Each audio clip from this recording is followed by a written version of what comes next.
Thank you everyone so much for coming to the Fun Intactivist podcast Hangout, where we will be casually talking about the future of Intactivism. And so yeah, to start off, I just want to invite everyone to share a little bit of your vision for what Intactivism might be, what it could be, what it should be. And yeah, just pontificate. There's no need to make any commitments or anything concrete, but just your sort of wild vision for what this movement should become. And yeah, go for it. Anyone who wants to start, and then we'll just go from there. And I'd invite each person to share something before we kind of veer off, though, into any tangents.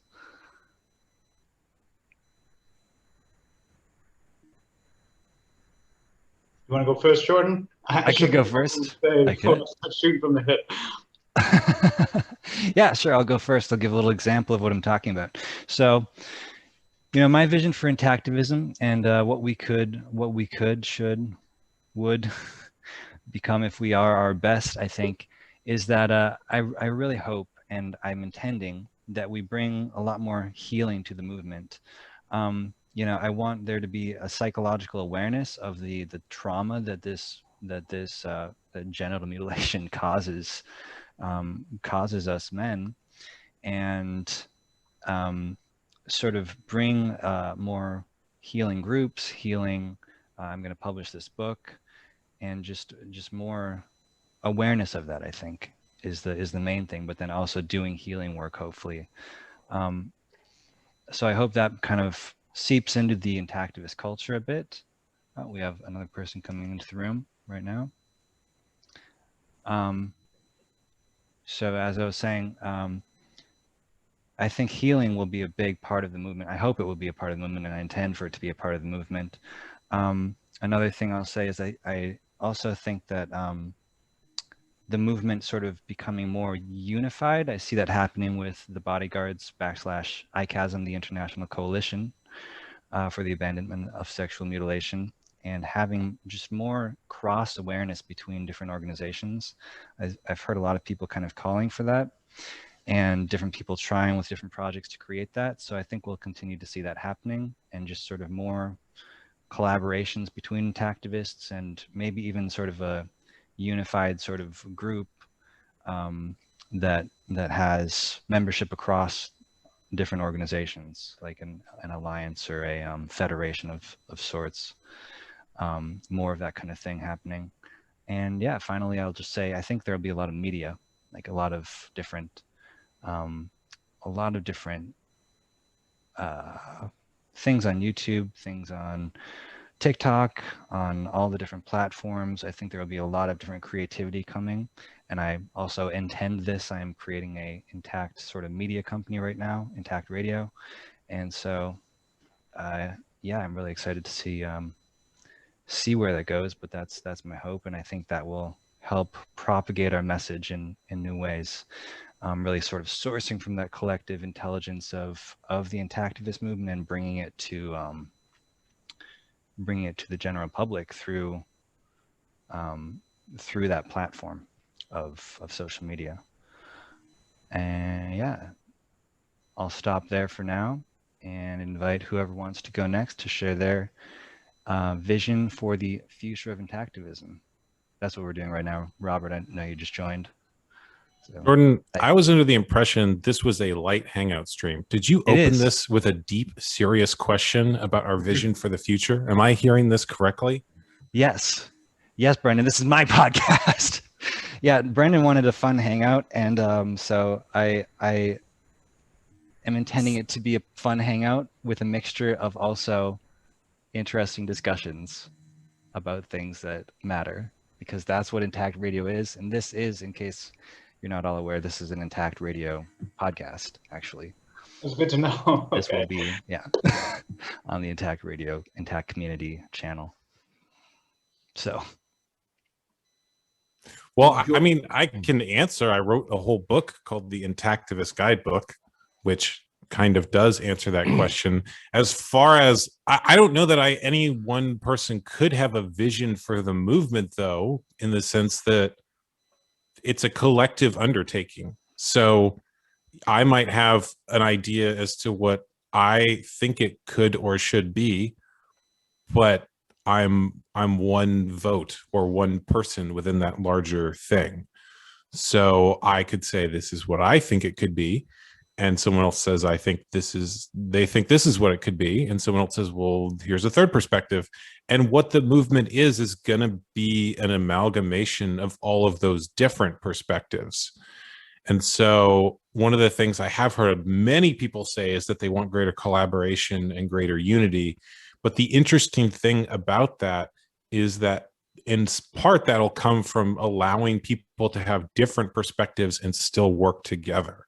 Because I don't think, I mean, I've never known even a family where everyone had the same perspective. So if you can't get a whole group of people who are blood related and have known each other for the entirety of their lives to unify around the same perspective, I don't know how you're going to get a whole bunch of strangers to do it. So you have to at some point say, do what families eventually do, which is they say, you know what, we have different perspectives and we have different ways we're doing this, but I love you and I want to work with you, and I'm going to take your best interest as a part of mine, whether or not we have the same perspective. So, I mean, I could say a lot of things that, you know, I'd like to do more of this, but ultimately I'd probably just be giving advice to myself, because everything that I would say, I think the movement should do more of. It's like, well, you go first. Like, I have to model it in some way. So those are my thoughts. All right. Thank you, Brendon. Also, are you recording gallery or speaker view? Because I didn't actually know, and I need to know that if someone else is speaking, if whether or not I'm being recorded as I chow down on snacks and take sips of coffee. For sure. I am now recording speaker view at your recommendation. So that's the thing. I mean, they're both terrible, so it doesn't matter, but I just wanted to know. Yes, that is what we're doing. Well, I would echo some of what Brendon has said about the issue of working together, and I'll add a little bit more to it. Circumcision for different people, it's different things to them, and it's had different impacts on their life, and it's a very personal issue. So for one person, it may be about the psychological harm. For one person may say, well, I'm past that. I want to do more proactive issues towards reducing circumcision in America. So we all have different ways that circumcision is affected. It's very personal, and we all want to express ourselves in different ways because, you know, this is what circumcision did to me. And I think a lot of guys or a lot of intactivists want to express, you know, the pain or the trauma that they feel is not recognized in their life from circumcision. So we all have a very different perspective on how to proceed and how to move forward on that. And when you have different organizations, if you had like one big organization, I hear people on the web and stuff, they say, we need one big organization. It wouldn't work. And there's been management books written about this and how small groups are more effective than big companies, because a big company gets laden with bureaucracy and committees, and you put me on a committee, I'm zoning out. I don't want to even do anything with it. Okay. So it's kind of, I think, you know, collaboration is a better word, perhaps. You know, like, for instance, I was with Jonathan Conte when he took the bloodstained suits out in New Orleans back in 2012. I was actually the first one that saw it. He says, Anthony, I got to show you something. And he had this box, and he opens his box, and he's got these white Tyvek suits in it. He says, we're going to put these on, and we're going to do a protest and whatnot. I said, that's the craziest shit I ever saw. So I said, it's interesting. I said, let me think about it a bit. But then him and Brother Kay and Ron Lowe and a bunch of other people put them on. And like the impact was like the people coming off the tour buses stopped what they were doing, and they were looking at the guys in the white suits. And you saw it work. But if you would ask my opinion, and if I was on a committee, and my vote would have been no. So what do I know? So the thing about having this unification is sometimes it's better to have people experimenting with their own little projects, see what breaks through. And now you see how successful Brother K has become with that. So, you know, when it comes to unification and this concept of we got to have this mega organization. It may not, because if people feel like, well, you know, this person's running the organization, they're president, and they're not listening to my ideas. I don't want to be part of it. I'm going to do something else. So that's the problem. I totally agree. One of the books that Jordan showed me and turned me on to is a book called The Culture Code, which basically says the same thing. In it, they talk about this experiment called the Marshmallow Design Experiment, where they gave everyone a bunch of sticks of uncooked spaghetti and a marshmallow and some duct tape and told them to make a structure that got the marshmallow as high as possible. So people were like taking the spaghetti and sticking it together into like a little tower. And they tried this experiment. They said you got 20 minutes to do it. They tried this experiment with tons of groups of people. And so they had business majors, they had CEOs, and they had engineers, all sorts of different groups. The group that did the best was kindergartners. Kindergartners were the best at this challenge because the first thing that happened in the business major groups is they started playing these status games, trying to see like who's going to be in charge of the group. They like you said, they formed a committee, and they would build one iteration of the structure and it didn't work, and then their time was up and that was it. The kindergartners had no structure of any kind. They had no hierarchy. They were just a bunch of children throwing things together and and they'd build one structure and it was terrible, and then they just take it apart and build another structure and it was a little better, and eventually they would build all these weird crazy things that you wouldn't think would work but did work, and that was the one that they arrived on. And I feel like movements are kind of similar in that you have all these people just like trying stuff and putting it together and seeing if it works.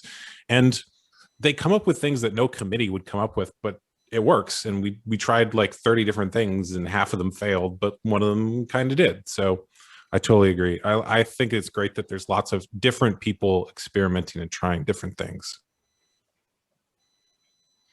Yeah, I think that's exceptionally well put, Brendon and Anthony, in terms of we don't all have to be on the same page. We all want the same goal: stop mutilating babies and making sure people around us can no longer sever the genitals of children with impunity. And I think what we're seeing now, and we've certainly seen this since 2012, but even more so recently, is that the authorities that these people are hiding behind, who are able to essentially commit these crimes against children, are going completely silent. And you wrote a good blog post about this, Brendon, but essentially they're watching what we're saying. Their actions are indefensible. And in the academy, there's nobody out there who's actively advocating, oh, I can sever the genitals of my child with impunity, right? It's just trying to cling onto discredited authorities that nobody from those organizations will even stand up and say, you know, I put my name behind this unnecessary harmful medical procedure, right? So what we're seeing is nobody is advocating the opposite side, and which is excellent, because you would be discredited in the academy if you did so. And we're slowly getting to the point where, like, you kind of look like a joke if you advocate for the opposition, and we should continue to encourage that, because I mean, if you're hanging out with a group of people and one guy's like, well, I'm a leading ethics scholar, I occasionally will sever the genitals of my child, but other than that, like, I have really good opinions. It's like, no, you don't, right? And I think, and some people might say, oh, well, that's too hard of a line, but it really, I don't think it is. And so I'm optimistic that the opposition has gone almost effectively silent, and we just kind of need to continue to build on the momentum. And we're seeing gains already in various lawsuits in terms of with Medicaid and whatnot. So I think we're in a good place. If I may, I too agree that it's hard to have a single vision when you have so many individual people who are able to contribute in such unique ways. So I think the best we can hope for is to maybe study some other movements, to see how they've succeeded, where they have, and also do things like this, where we're facilitating people from different factions understanding what the others are all up to, so they can decide when there's something they really agree with and want to get behind.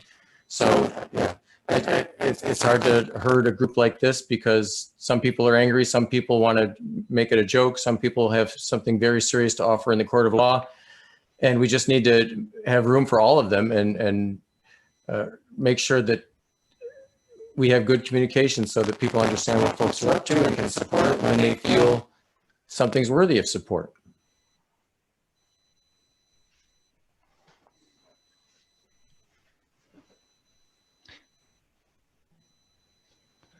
Well, I think it'll be interesting to see what happens in other countries as well. So there are various European countries trying to ban this, and they have different power and political structures, obviously. And so what I would guess is as soon as one country's like, you know what, we're going to protect our children and not allow parents to cut off parts of their penis, which is an eminently reasonable law. As soon as one country does that, others are going to as well.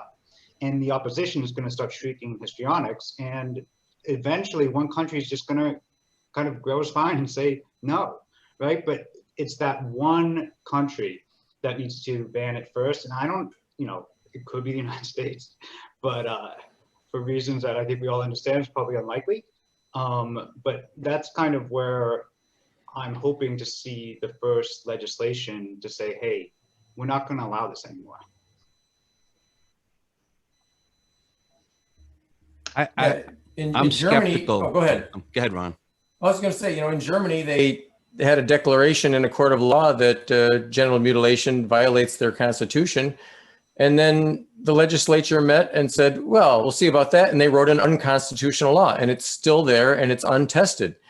So, I mean, we've already had a country define it as something that's illegal to do. So it's just a matter, I think, of waiting for more instances like that and pushing through any test case we could, but not, you know, our legal experts know how expensive that is to do. You have to be prepared to mount a case. You have to have experts, and they need to, you know, feed their kids. So I don't know when that's ever going to happen, but, you know, like Germany, I think is very ripe because they've already had that ruling. When it comes to legislation, I'm skeptical that there's ever going to be legislation to ban circumcision or a lawsuit to ban it in its entirety. I mean, this has been going on for thousands of years. So I think that it's going to end in the next decade. I think that's overly optimistic, but I do think there could be legislation that could start to nip away at the corners of this, of circumcision, of the issue of circumcision. You know, it's kind of like a, you know, I hate to use analogies, but because they always end up going wrong. But like you look at gun control, they can't ban guns necessarily because of the Second Amendment and what have you, but and political opposition, but they can restrict magazine size, they can restrict types of weapons, they can have a licensing and permitting scheme, they can tax it, they can do all these things to try to rein it in a bit. And that's kind of like the avenue I'm approaching in New York, where you know, we want to reallocate funding away from circumcision under Medicaid managed health care and reallocate that money to another purpose that would benefit low-income families. We want to ban Mogen clamps, okay? Because some doctors really like to use them, but they have a horrendous track record. And it's something that's very easy to show to legislators because I could show them the headlines of babies that have been maimed by these devices. So for the medical establishment to come out against that, say, well, you're interfering with the doctor-patient privilege or what have you, or my right to practice medicine as I see fit. You can show them it's very hard for them to come back against a device that has such a horrible track record. So that's once doctors can't use Mogens, and maybe, you know, maybe they don't like Gomcos, maybe they don't like Plastabel, maybe they won't want to do them as much. I don't know, but things like that slowly start to constrict the practice of circumcision. Those are very tangible and practical goals, and that's some of the stuff that I'm working on now.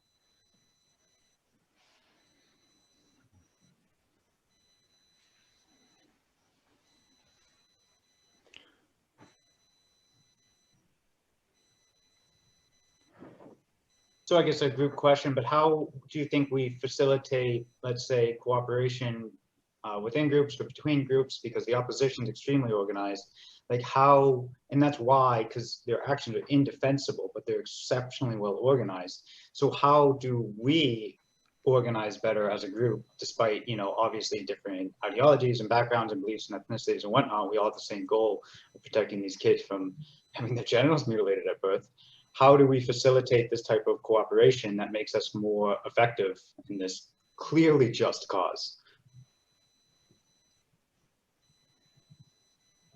Good question. I definitely think that if we get more people on board, that this could kind of take off. So kind of like how feminists successfully got FGM banned in the late 90s. If we get a ton of people on board, especially people in power, I think just by sheer numbers, we could have a pretty big influence with trying to get the practice banned outright. So the question of collaboration, first of all, I just want to say, Jordan pitched this to me as a fun comedy podcast, and I feel completely betrayed because we're actually having serious discussion and accomplishing things and creating better connections between people. And that is not at all what I was told was going to happen. I was told that nothing would be accomplished.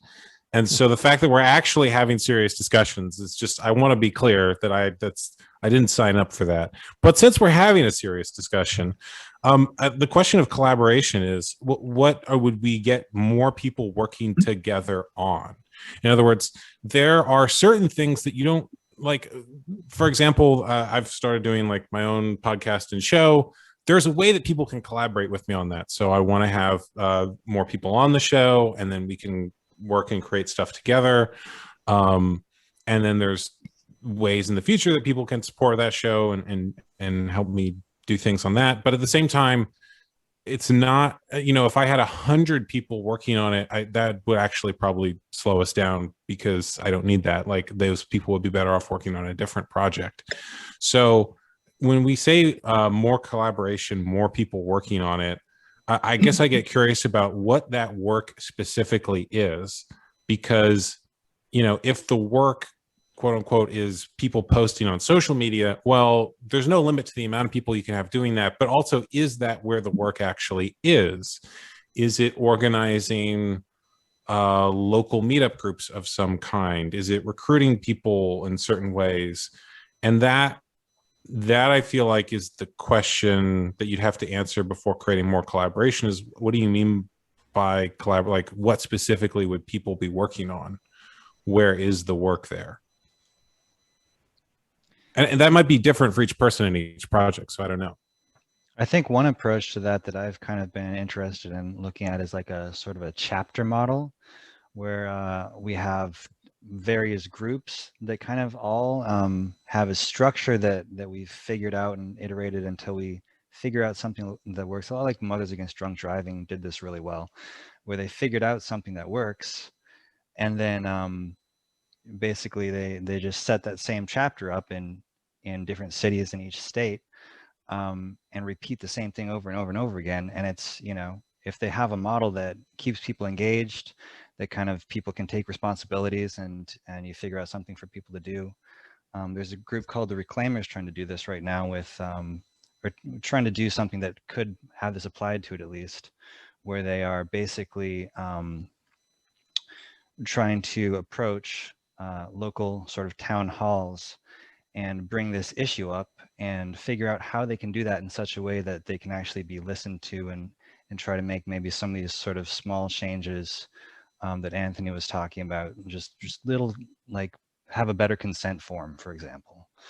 And if they could figure out how to do that in one city and kind of just give people roles, then they could, set that up in another city and teach people how to do the same thing and just repeat that ad infinitum. So I think that's one sort of way to approach that, is to figure out any, I mean, that's just one way, but there's different ways to have kind of a chapter model where you have a small group of people where everyone's engaged. So it's not this kind of bloated giant thing, but at the same time, we have landed on some successful strategy, and then we can scale that. So that's something I'm interested in kind of figuring out. When Jonathan Conte was alive, there was a very well-maintained calendar of Intactivist events. Jonathan Friedman tried to keep up with it, but I'm not sure it's even there. I haven't looked at it lately. I'd really love for there to be one place where I can send people, say, go to this website, and listed there things that are happening in the near future, ways to get involved, groups that have asked for help. Get involved in however you feel qualified to do so.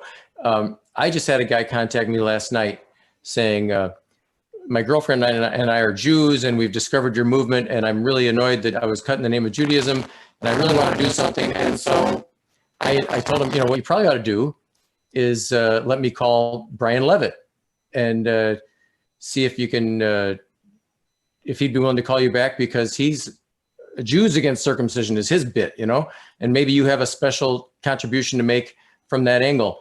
But anyway, what they really wanted was free T-shirts from me, which I wasn't doing. But they wanted to be involved.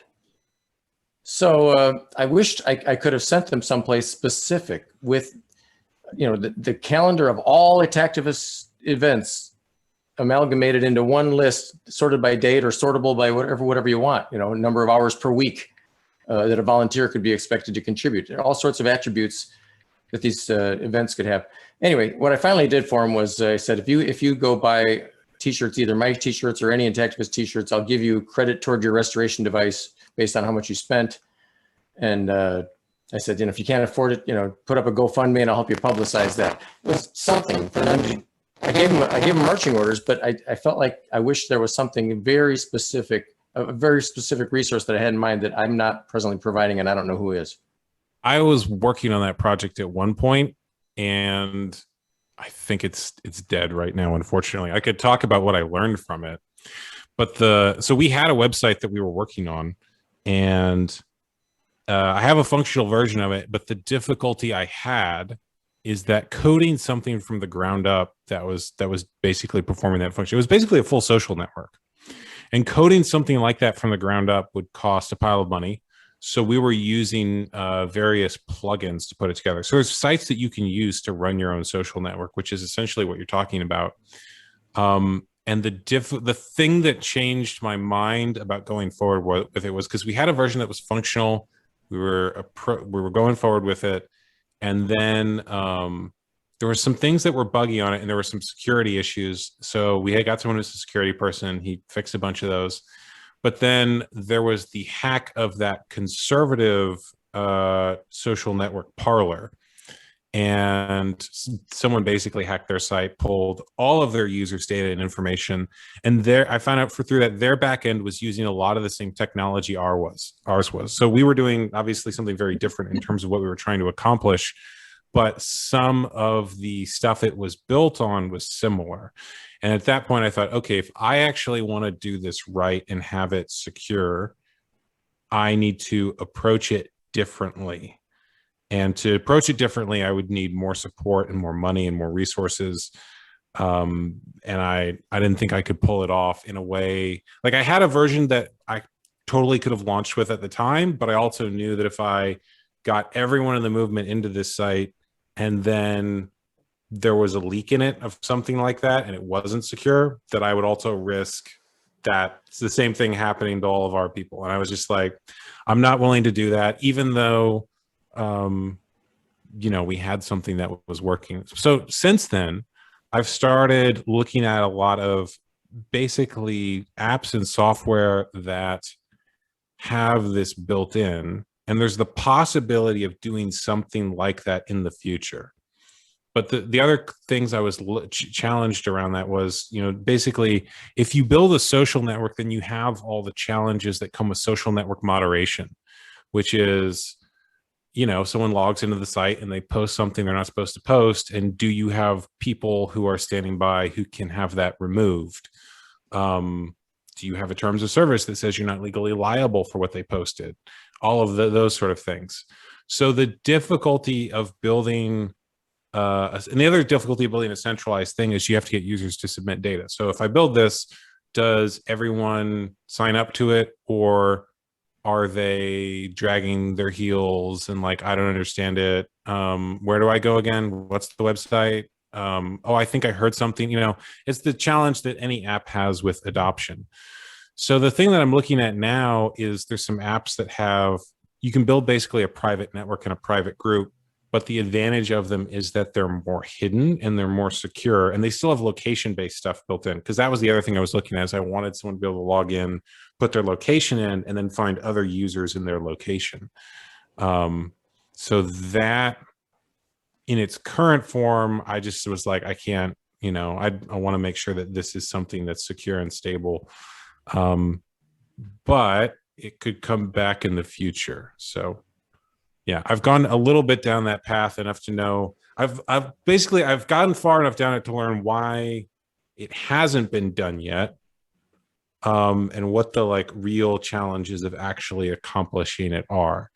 But in its current form, there's still, I mean, the other thing you could use, what is it? You could use the Mastodon stuff. So Mastodon is an open source social network where you can basically, you download their software, and then you have, you know, your own sort of private Twitter, Facebook that you can do, but it doesn't have location stuff built in.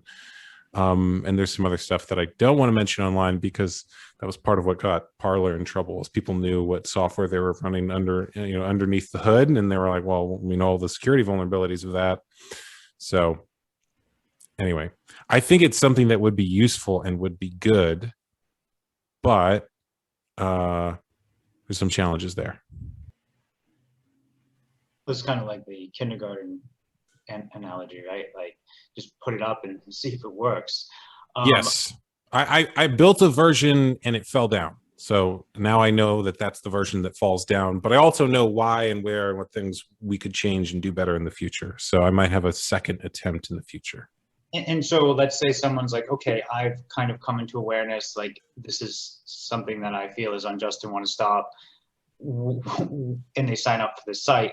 Like, what activities or things can they do to participate? Because a lot of people, you know, they don't want to go on a street and say, hey, stop cutting babies, or, you know, do whatever other type of performance art or whatever. Like, how can people contribute to this cause when they come to a site and say, hey, I agree, I think that this is unlawful or unjust, what do I do? And so let's say they come to your site, what do they do, or what are the various things that they can do? It doesn't have to be your site, Brendon, per se, but like,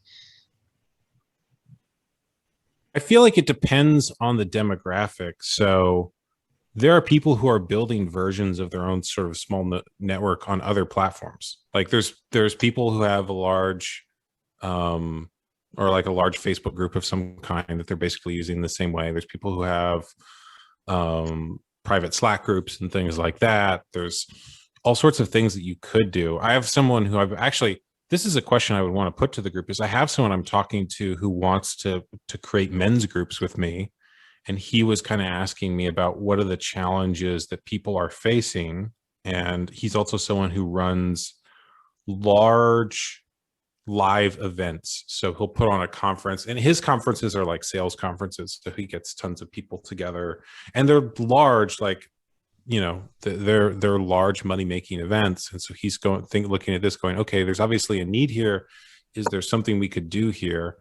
And I would actually be curious to know from the group if there was someone like that interested in putting together events. What are the needs that he could fulfill, or that we could fulfill together? So, for example, a men's group is very different than a parenting group. So like Your Whole Baby has a lot of parenting groups, but the needs of parents are different than the needs of young men, especially men who don't have families yet. So that, I mean, I guess that's part of the question to answer, is where the need is. Yeah, but the challenge is what Eric was saying, is you get these people together, regardless of the platform's not important.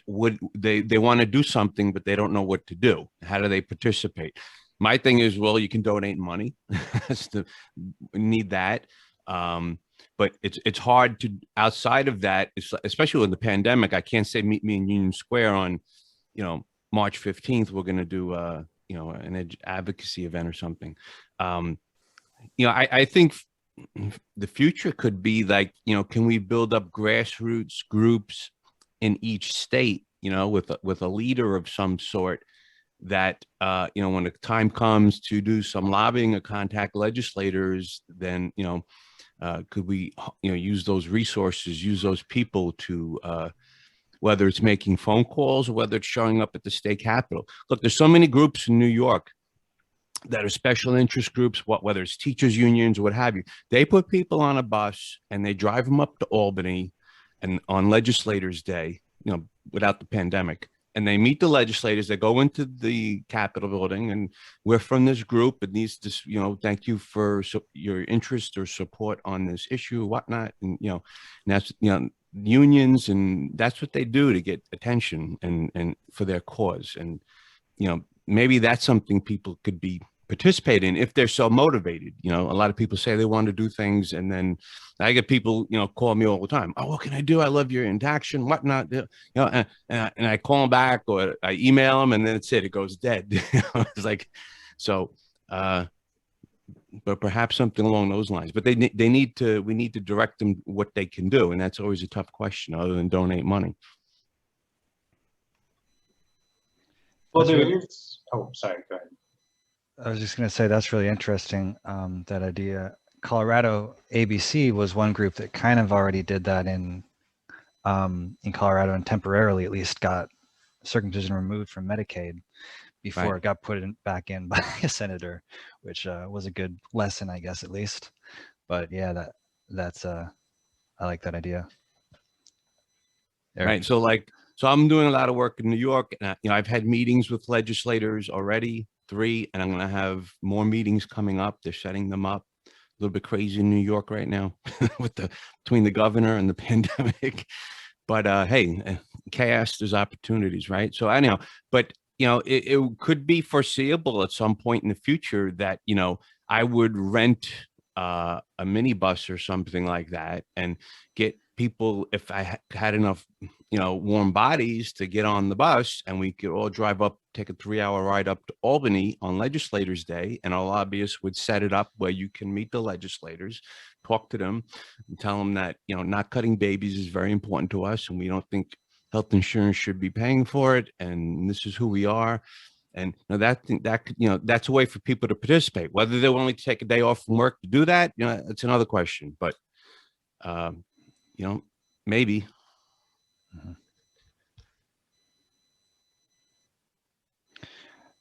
Another group I'll add that I think could have potential as sort of a media group, which is what I'm trying to do right now, is just basically have a group where different people who want to do podcasts or other YouTube shows can just get together once a week and kind of throw around ideas, and I can tell people who are new to it how to do it, and kind of give them some ideas, and sort of build up a community of podcasters or media creators. And I already have one person who's volunteered and a couple more hosts in mind, but I think a lot of people who make content around circumcision on YouTube, I've seen just kind of end up flaking out, and then you never hear from them again. And I think if we had a community doing that, and someone kind of bringing that, and it's just a little rah, getting people motivated and have a group that you're a part of, that would be a little bit extra motivation to maybe push some of those people to keep on creating and even grow that over time. So that's another idea I have for how you could sort of grow out something like this, by just having, giving people that little thing to do. Just go online once a week and make a little video about circumcision, or talk with someone, do a podcast with someone. And if you give people a platform to do that on, it makes it a lot easier for them, I think. So another thought on how we might do that. Now, it could potentially also be social events, after this pandemic is over, because a lot of people are just looking to be, not necessarily they want to be a quote unquote activist hardcore as we are, but maybe they just want to, like the Elks Club or something like that, or a Veterans Club or something, but an Intactivist club, and it's just a place to meet and hang out and have some drinks or something, and not too hardcore, but it's a way of building support, Again, we're so spread out all over the country, but maybe in some areas that could work. I mean, we that's one of the reasons back 4 or 5 years ago, we threw a party. We threw a big party in Brooklyn called Imagine. and we had, open bar, we had food, we had, well, they had to pay to get in, but we had Mrs. Blue singing. I did a comedy act.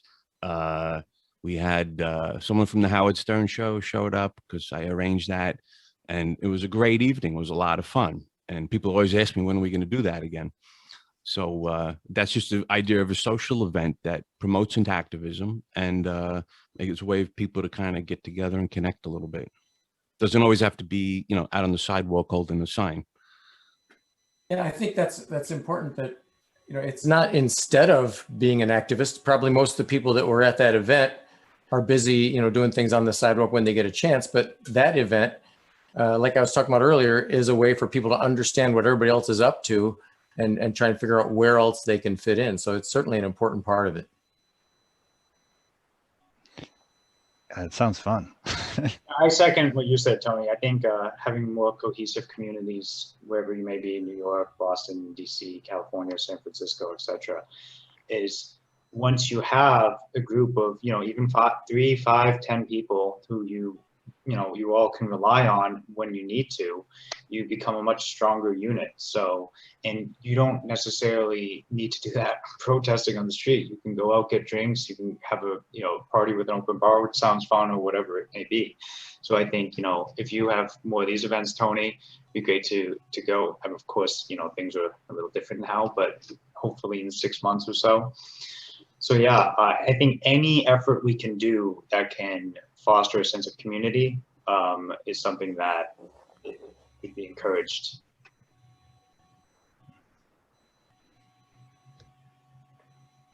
I appreciate this. You guys are giving me ideas, because one of the things that I was talking about with a friend was starting a men's group, and the idea that all of it does not have to be either self-development or accomplishment focused in some way, that you can have those sort of social events as on-ramps.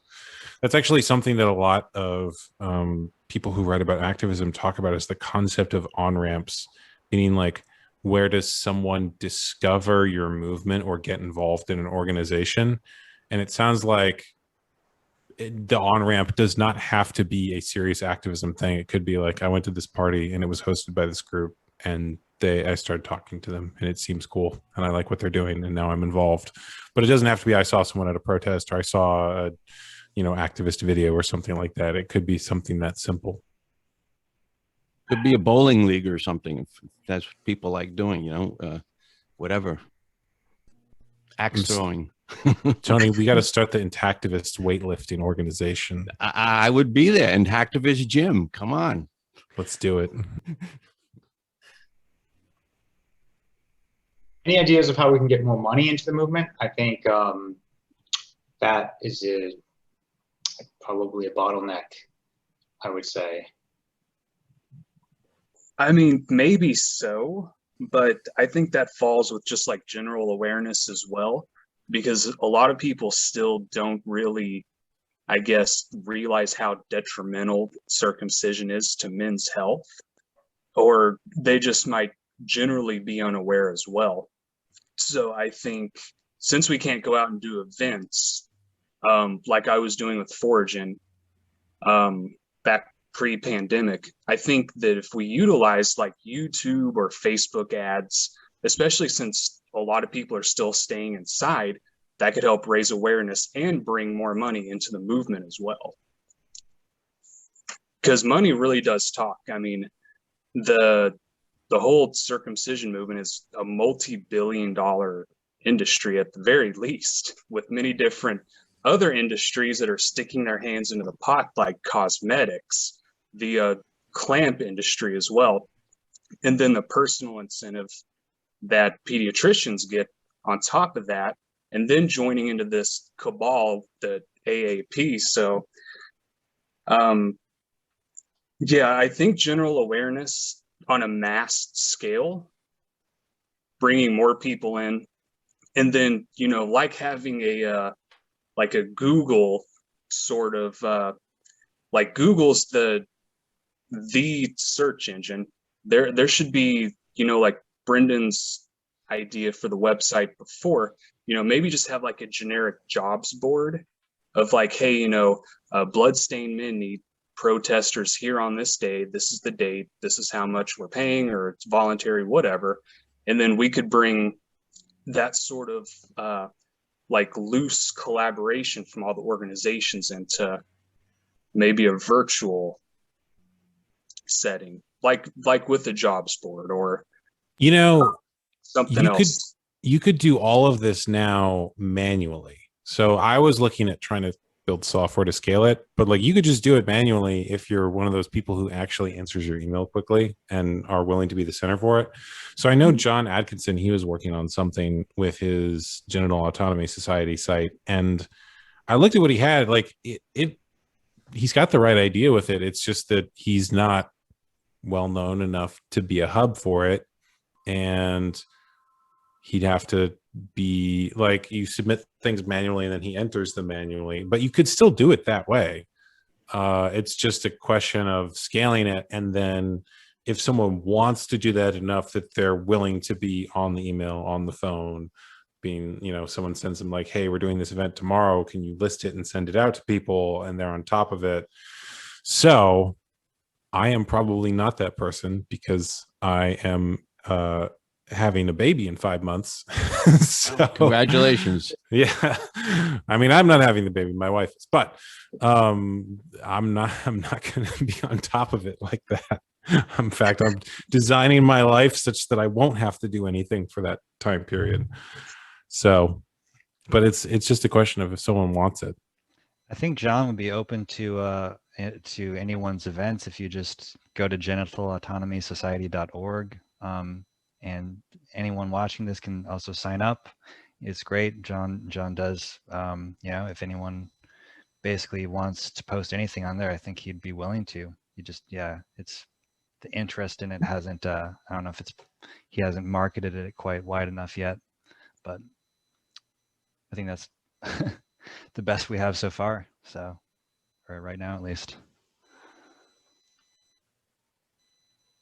Yeah, I think if you want to be somebody who's collecting that sort of information about where events are happening or whatever, your first step is to go on your knees to the people you think are thought leaders and whatever in various factions. You should go to Georgianne, you should go to Brendon, you should go to Anthony and say, what do you have coming up? I'm going to populate this thing with whatever you think belongs on it, and tell me who else you think I should talk to. And you have to start it. You have to seed it with something until it becomes recognized as the place to go to learn about those opportunities to get involved.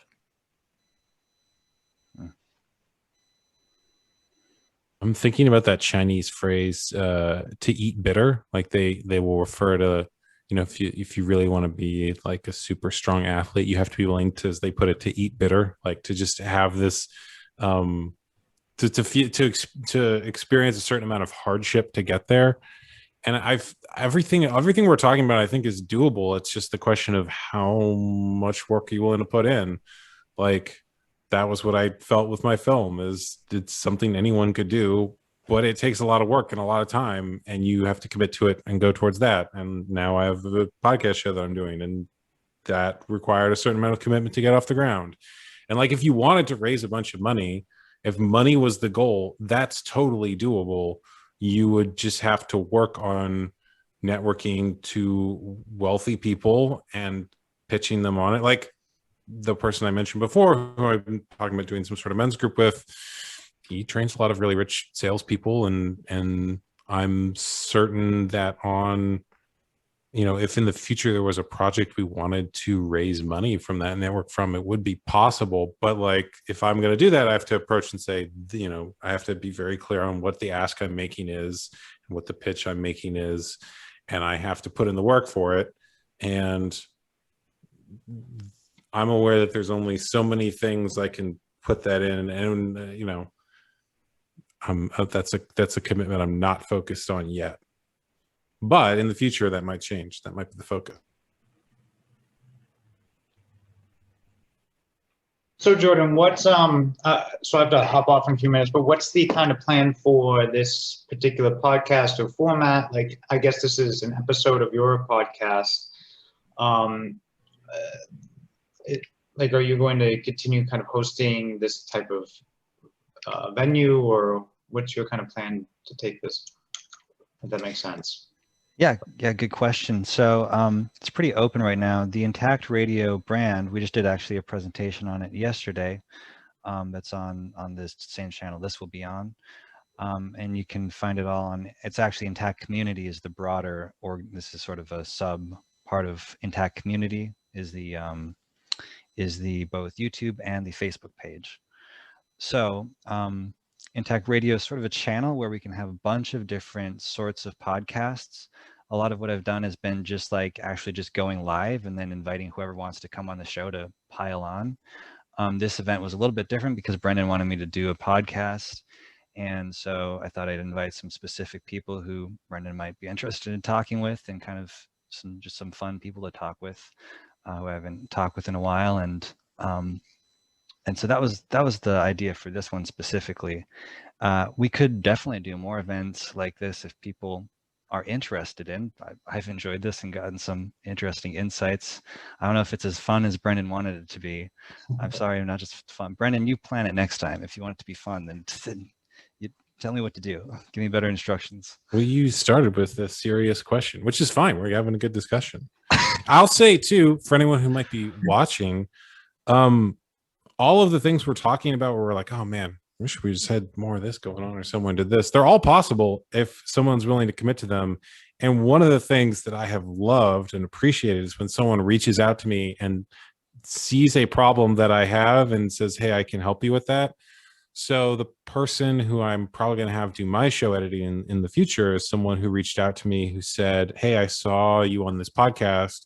I do social media marketing, and if you give me an hour of podcast or something, I'll break it down into clips and little 60-second things that go across social media.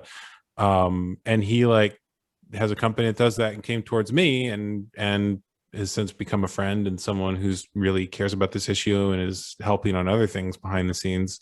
And so if you're listening to this going like, oh, like I could run that message board thing, like reach out. And the first thing that'll happen is whoever you reach out to will say, okay, here's a bunch of work you can do, because there's more than enough. And if you do the work, they'll give you more work to do. And then eventually you might be able to ask for something in return for that work. But it's like, you were also talking about what people could do when they come into the movement, or what you think you can give them to do. And I feel like that actually depends a lot on the skill level of the person coming in and how committed they are.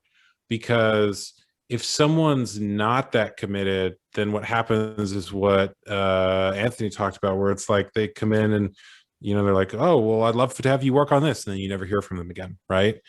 And other people, they come in and they just keep doing stuff until eventually there's someone that's known and they're very involved. And so what you ask someone to do who only has a couple seconds and is only tangentially involved on social media is different than what you ask someone to do who's showing up and saying like, hey, this is something important that I want to be a part of. So it depends on the commitment level. But if you're someone who's committed, God, reach out to one of us. There's so much.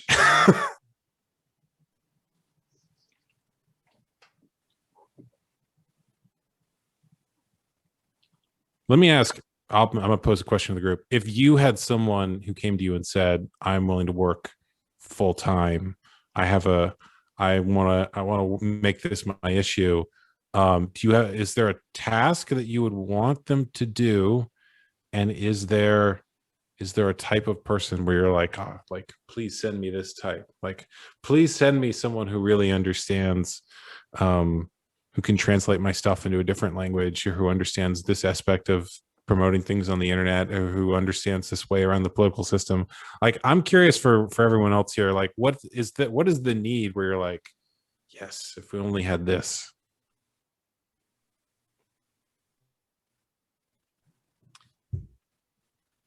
Don't everyone answer at once. I mean, my dream helper for Intactivism was just somebody with a really dynamic personality, somebody who draws people in, somebody who, if he was a salesman, he could sell the pants off of you.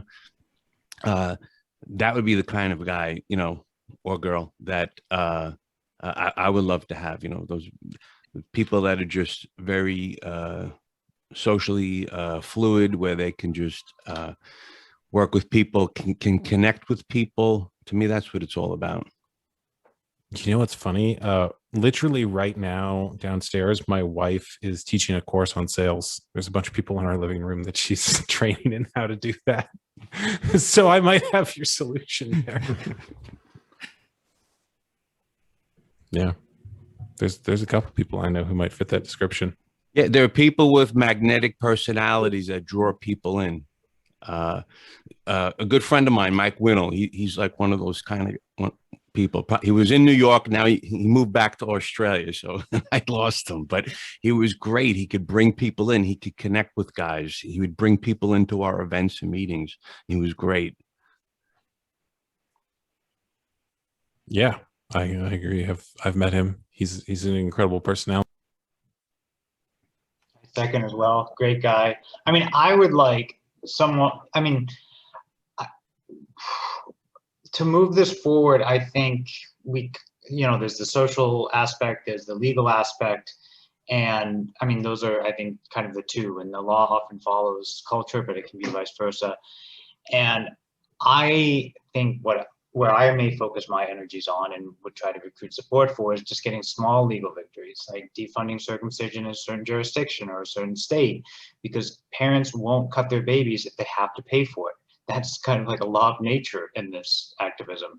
So that's kind of what, if I could have any help, it would be, you know, kind of a lawyer or a legal assistant, or raising money where I could do that full time, something along those lines. So that's where, you know, maybe in the next year, because I'm kind of busy right now, but to be devoting time, energy, and effort to finding where can you get those legal victories, and not, you know, this massive anti-genital mutilation statute, which I think you may have mentioned, Ron, but just smaller jurisdictions, smaller towns, getting victories there, and then tacking on bigger victories on smaller victories.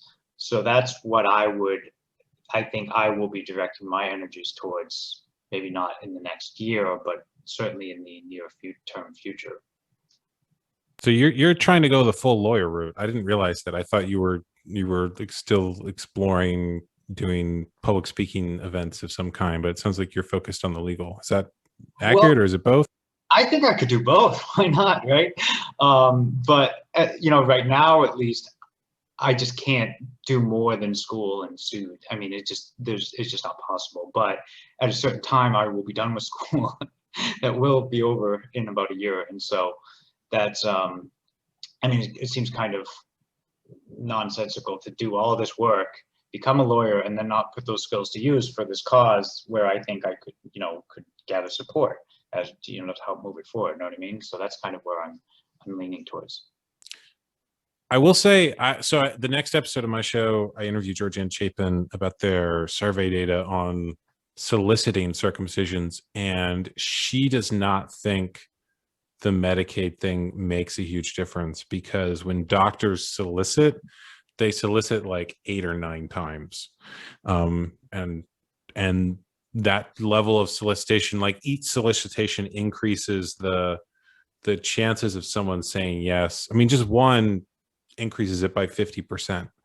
So her perspective, and you'll see it in the episode, is that basically whether or not Medicaid pays for it doesn't make a huge difference if there's this massive sales funnel behind pushing it on parents.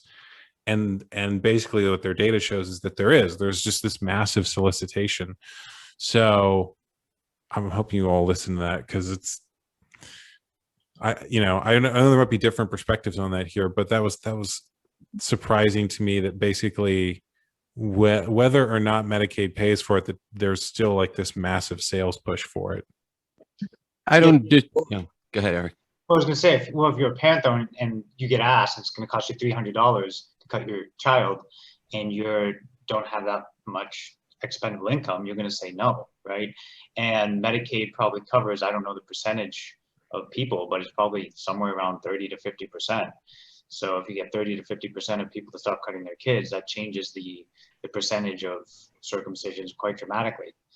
And I think what we'll see is, because the rates are probably 70 to 50%, you know, when these kids are 18 years old, it's incredibly liberal So culture. the rates are actually way higher than that. That was another thing that came out of the episode, is that they're actually, it's up at 70% right now, not the 50% many people had heard, which I know was not good news, but. Well, it's because they get circumcised after, not immediately in the hospital, but maybe like it's cheaper in the pediatrician's office or whatnot. Yep. Crazy. But regardless, there's still going to be about 30% of kids with their entire penis. And when they're 18 years old, I mean, this awareness doesn't go away, right? And so, I mean, this is an untenable lie. But, you know, if we can stem the bleeding through funding, I think it's a tangible victory that we can bring back to the Intactivist community and say, hey, we were able to reduce rates by 10, 20, 30% or whatnot. Because the culture, I think, is moving in our direction regardless. You know, without having seen Georgianne's podcast, I don't want to put words in her mouth, but if she's saying that Medicaid doesn't influence the circumcision rate in a state, she's dead wrong, because there are hard studies that show the opposite. There are studies that show once states drop Medicaid coverage for circumcision, the rates drop, not only for babies circumcised under Medicaid, but babies circumcised under private insurance. And I would posit that when doctors don't know if a parents have what kind of coverage they've got, because they're not always looking it up in the computer, there's less solicitation going on, because they don't want to offer something to a family that then can't afford to do it. So I don't know if she said that. I don't agree with her.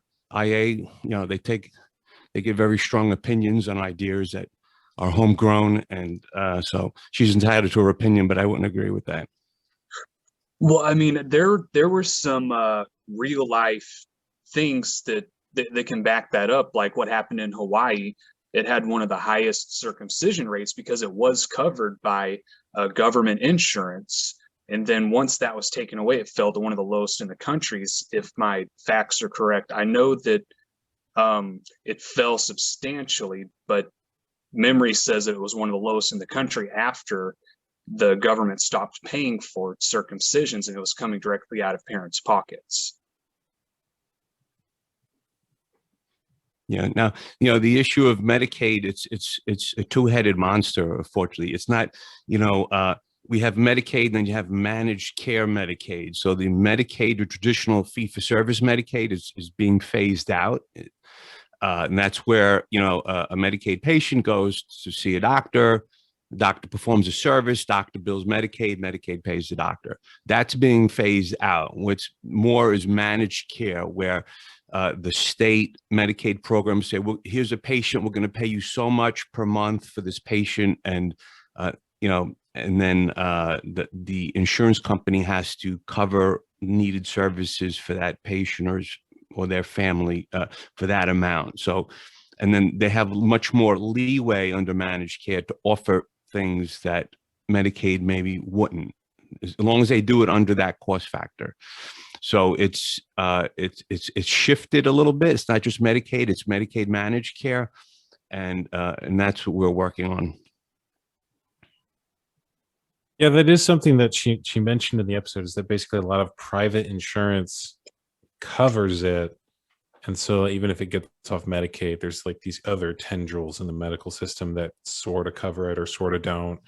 And you know, it's almost like a hydra, where if you get rid of Medicaid, well, then there's all these other heads that the system has that are funding and supporting it in various ways.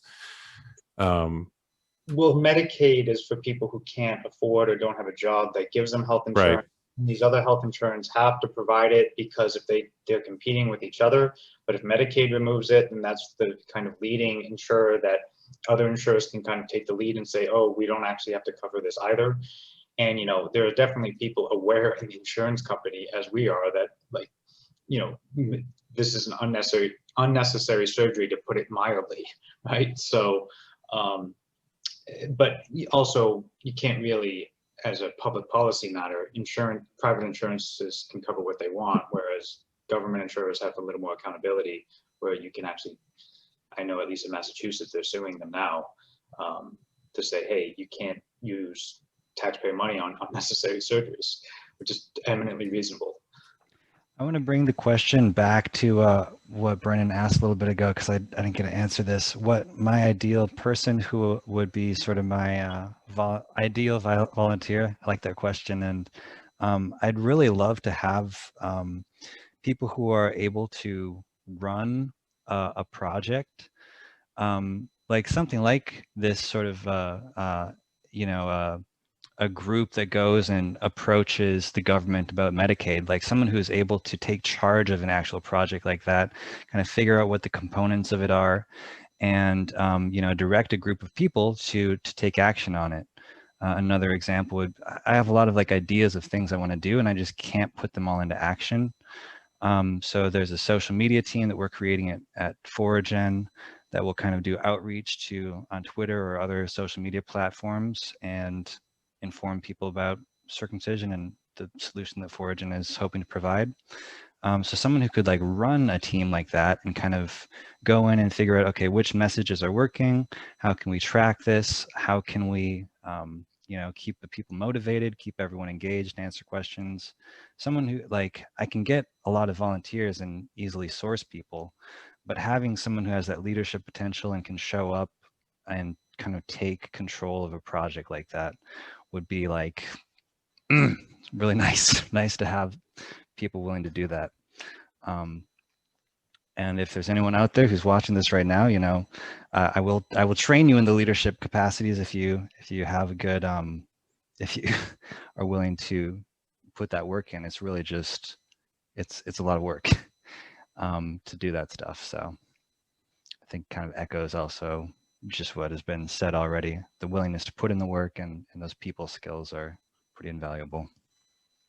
Michael Winnell, by the way, invited him, and he has another event going on right now, unfortunately, but he's a good guy. So what, 5 a.m. for him, right, or something? I think it was doable. Okay, I don't know. But...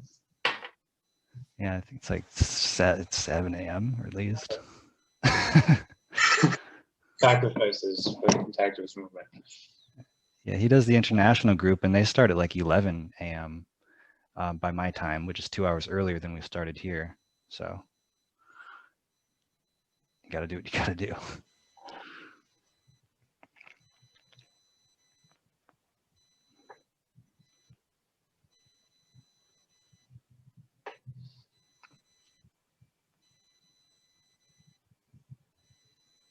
Jordan, this is the part where you as the host have to ask a question to get the group talking again. Brennan, we were having a moment there. The moment. Oh, we were having a moment? I didn't realize. Yeah, we were all bonding that was a moment. Each other, and it was like just sweet and tender. And then you kind of ruined it. And now sorry, I misread probably it. Going to delete this, honestly. It's fine. It's fine, man. I got something. I'm soon to release the first foreskin restoration mobile app. So what? Hold on. What does that mean? Approve that. It's a mobile app dedicated for foreskin restoration, and it's a project I've been working on for over 6 months.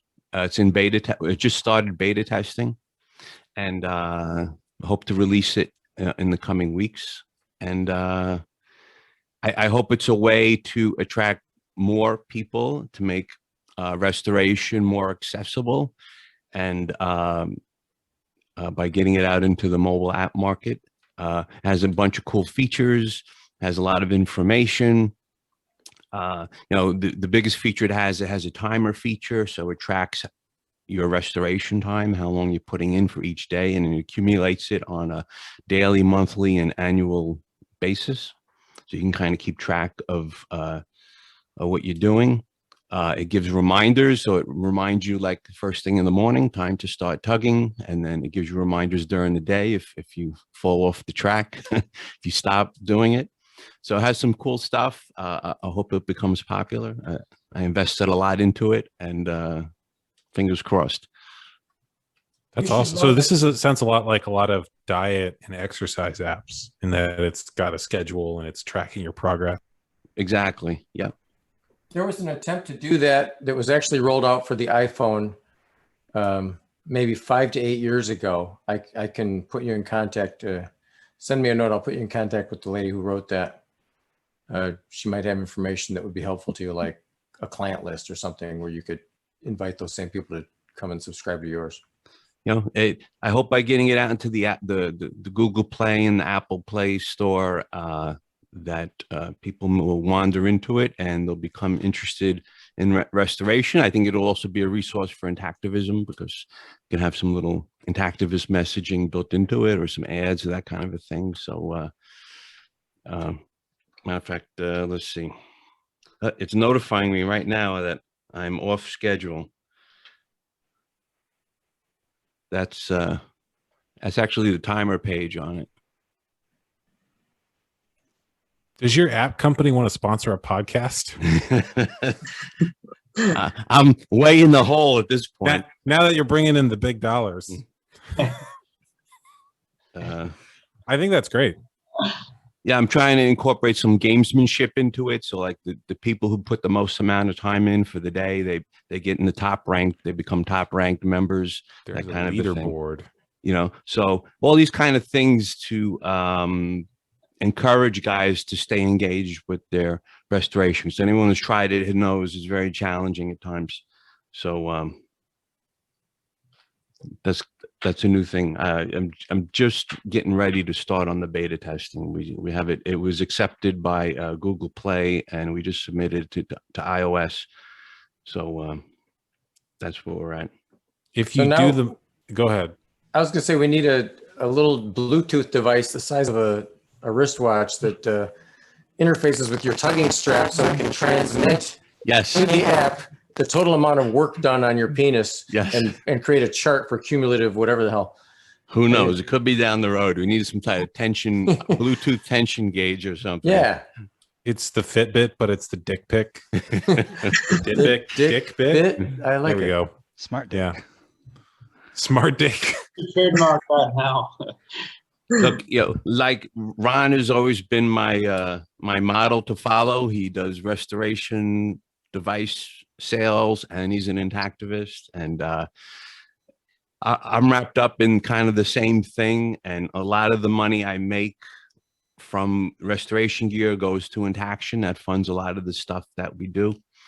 And I'm hoping this is another avenue that could ultimately generate revenues that help fund Intaction, because fundraising is crucial. You need money to do things, and getting it is not always so easy. So, sounds really cool. Yeah, it does. I think that's a great project, and I want you to talk about it again when you come on my podcast. When Ron, when you mentioned that someone else had already attempted a similar concept, that just reminded me how execution based these things are, because I had no idea someone had ever attempted a similar concept. But the fact that it never hit, like I never found out about it, and I'm following this stuff pretty consciously, shows that like whatever that previous version was, it had a different execution, and that person just, like, they didn't promote it to the point where the people who are in this chat now saw or heard about it. Whereas, this one's different. I mean, it was a real thing. I didn't have an iPhone. I still don't have an iPhone. So I called a friend of mine who has an iPhone. I said, hey, go to the whatever the hell and shop for this app and put it on your phone. So if I'm ever with you, you can show me how it looks on a phone. And he says he put it on there. And then a few days later, he's like, by the way, I took that off because, there's only so much space on your phone for things. I just, obviously he's not a restorer. He's just doing me a favor, letting it take up space on his phone. But anyway, so it was a real thing that people could put on their phones. He didn't have any complaint about what he saw. It's just that it wasn't relevant to him. Now, I want to know with the one that you've created, Tony, are there badges or awards for the person who restores the most in a day? Do I get like an icon or a trophy that I can put on my social media, that I can show to my parents and say that I won something? How does it work? Well, you know, I definitely want to develop more gamesmanship into the app because that makes it fun. You know, I'm sure at some point we'll have like, you know, gold star members and silver star and this type of a thing. But it's been a huge development project. And, you know, when you develop an app, it's not like creating a web page where, you know, it's like working in Docs, Word doc or something like that.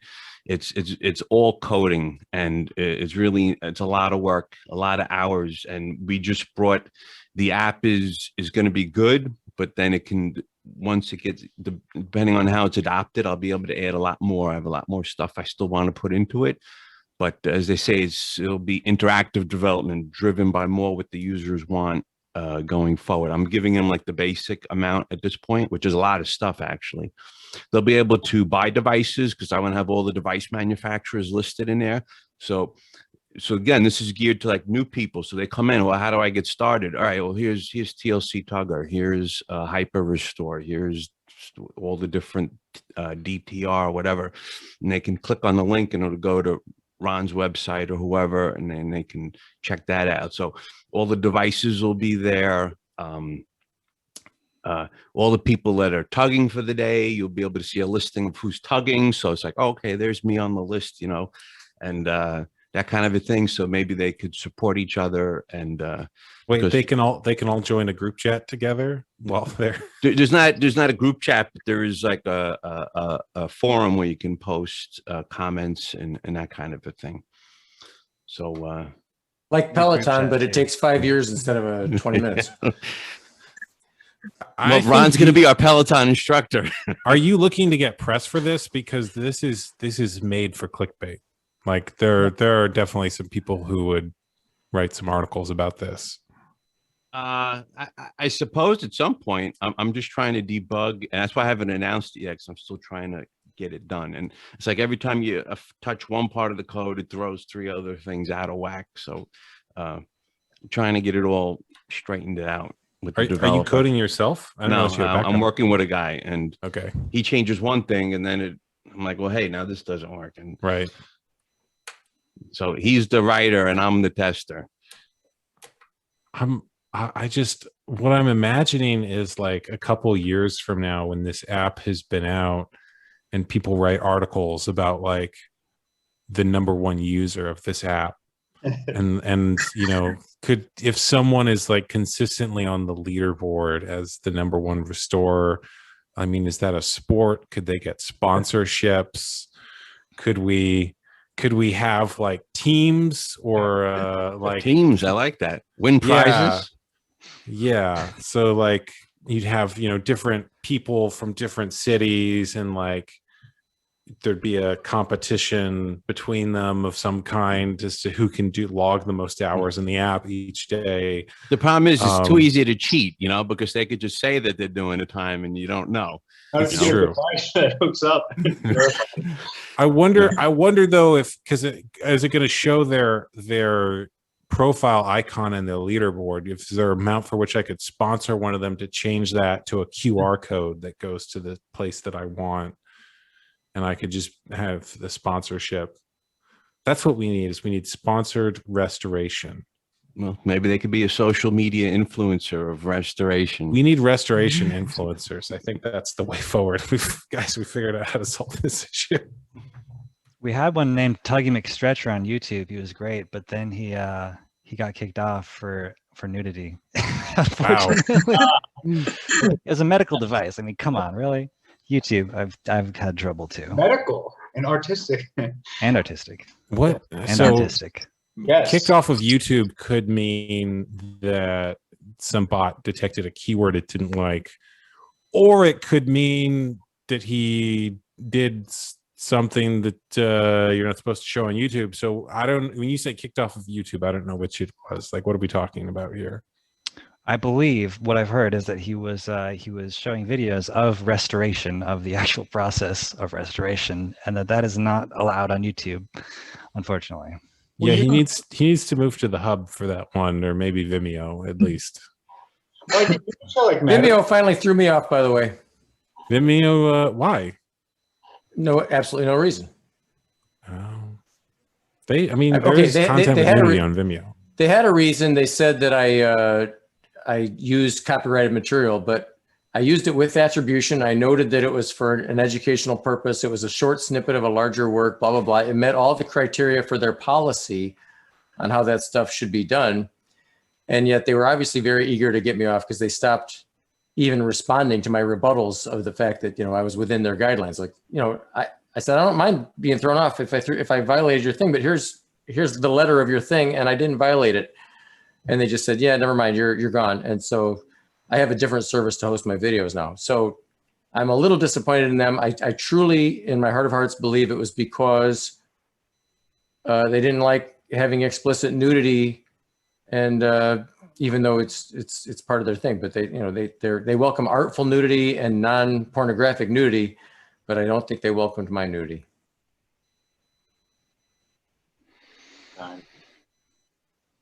Well, there are websites that will welcome nudity. Yeah, and you're nudity. Absolutely. There are some alternatives. You can get some great views on Pornhub. We'll throw that out there. My brother's actually a porn star, gets like 1 million views per video. Whoa. I mean, he's doing pretty well on the but it's a lot easier to get views on there than it is other places, I will say. If you want to get exposure, that's the place to go. Jeez. I didn't know that about your family tree, Jordan. Such yeah. We're a lot of fun. Well, you talk about influencers. There's a charming guy in Australia who reviews penis enlargement gear. And he contacted me and I sent him some gear, and he did a review of one of my devices. And I would call him an influencer, and he's young and athletic and charming and got that accent. I haven't really made a big deal out of the review he did. I suppose it's just another thing that I haven't gotten around to. But there certainly are people that, have the gift, the right kind of charisma that we're hoping for. I don't know.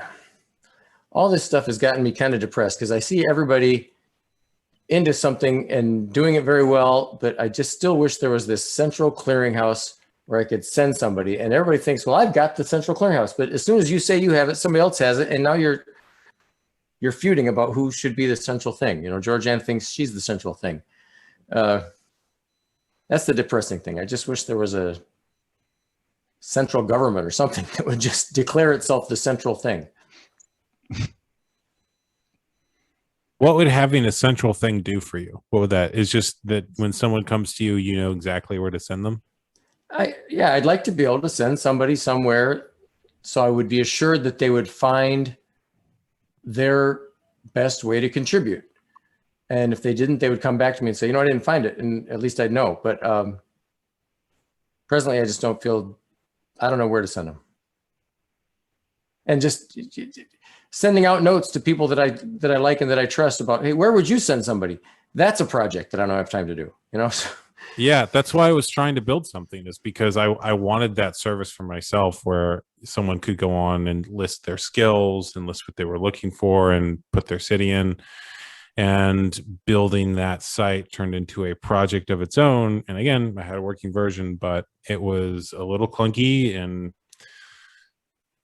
I wasn't prepared to launch with that current system. There might be something in the future.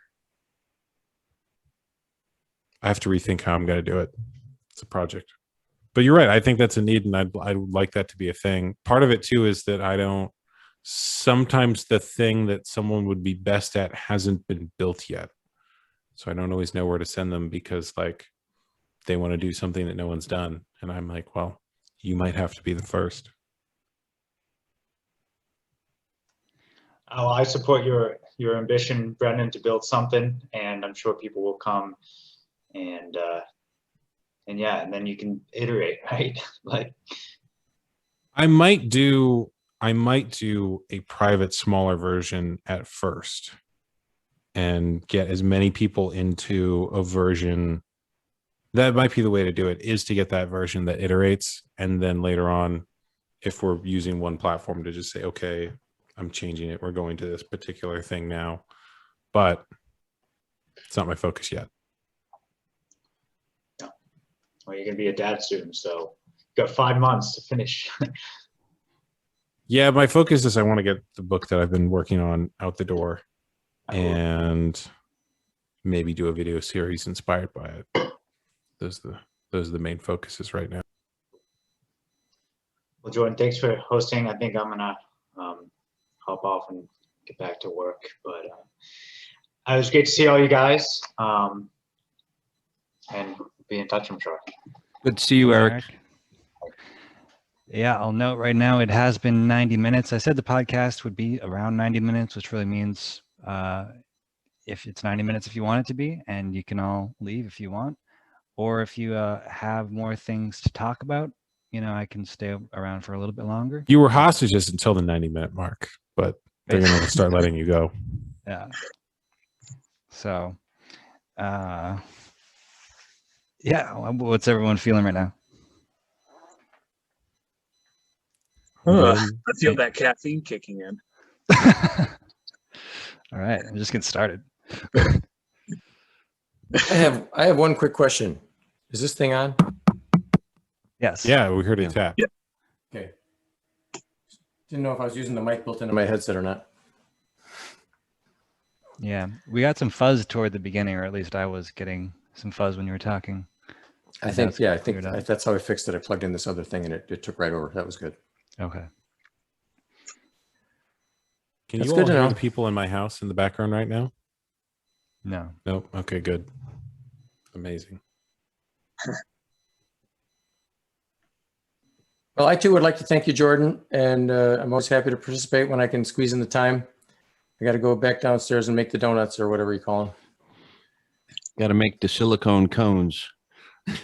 I've seen that process. Okay, to be totally honest, I don't know if you can see this. I'm wearing rags. You're going to get us demonetized. I'm wearing literal rags. I just threw this sweater on at the last second, you know, so I really am going to go right back down and get dusty and gooey. So thank you. I'm signing off too then. Cheers. Okay, Thank you, Ron, Ron. take care. Good one.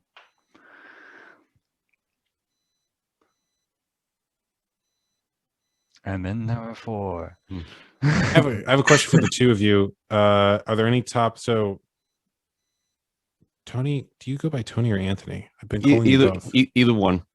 Okay, that's good. I thought you went by either one, but I also had that moment of like, I see one name in print all the time and another in conversation, so I wasn't sure.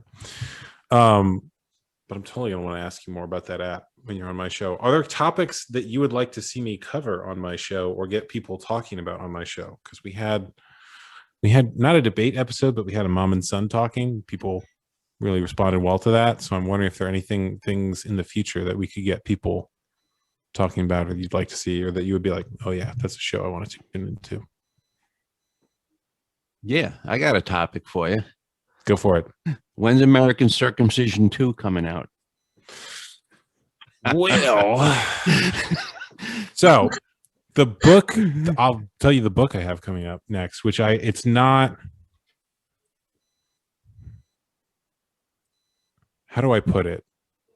It's a different look at the issue. So doing another film, I feel like I said what I wanted to say in the first one and explored it. The book is looking at the issue through the lens of critical theory and social justice. So there's been a really big push around that stuff. And the interesting thing about that way of viewing the world and tackling social issues is that it has a completely different way of approaching things than human rights based in traditional liberalism. So the argument that intactivists have been making is based in human rights and liberalism. And now you see a lot of institutions adopting social justice based in critical theory, and that's a different way of approaching issues in the world. But the interesting thing I found after studying that and exploring that way of seeing the world is that the argument on circumcision actually becomes different and stronger when viewed through that lens. So the book that I've written is looking at it through that perspective, and I might turn that into a series of videos that would be documentary style. And I don't want to say too much about it because I'm in the editing process of it now, but that might be the next thing or piece.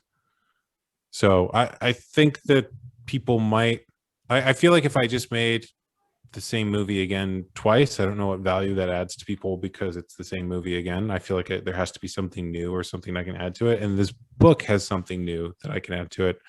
And then the show that I'm doing is a different format in the sense that it's news and it's weekly and it's ongoing. So that's the next thing. Yeah. I mean, you have to find something that inspires you. But there's a lot of docs on Netflix that, like I watch a lot of the bodybuilding docs and stuff. So there's Generation Iron, and there's Generation Iron 2 and Generation Iron 3, which is just more stories, more personal stories about, that world. And actually, I thought the third doc was better than the first two. They got better as they went along. So I don't know. But I guess you got to find something that inspires you. But that your doc had a massive impact on the movement, and maybe one of the biggest things ever. So thank you. Another one would be great. Assuming when you first said you were doing a doc, I remember back in Colorado or something. It's like, all right, another doc, that's nice, but whatever. I never conceived you were going to get it on Netflix. I mean, Right. And I didn't even have Netflix till your doc came along, and I had to subscribe to it, and then now I watch it. But it works for them. It's a good buy for them, apparently, if it got more subscribers. But I mean, that's huge. So and that led to like Andrew Yang seeing your doc and then him speaking about it. So it had like a multiplier effect. So if you could ever get inspired to do another one, I don't know that Netflix would say, hey, you executed, you brought a finished product to us, we would give you some funding or something like that. I don't know if they ever do that, but I know they produce their own stuff. They're building a studio in Brooklyn right near my office. I'm certain I'm going to do another film. There's a narrative film that I really want to do. And there's another documentary subject that I could do, but I do want to do something different. So I don't know that I would ever do a direct sequel. What I would probably do is something that is tangentially related. So there's one that I might want to do on basically early life psychology and how those early life experiences impact people later on, and something about circumcision could be a part of that. Yeah, I'm envisioning different projects. I feel like so one of the things I'm really into is the idea of transmedia, which is that most of the large pieces of intellectual property are transmedia now, where you have a movie and there's books that tie into the movie and there's music and there's comic books. The Marvel Cinematic Universe is probably the most, or actually the Pokemon universe is probably the most lucrative piece of transmedia right now, which is, there's TV, there's movies, there's card games, there's toys, it's all sorts of different things. And so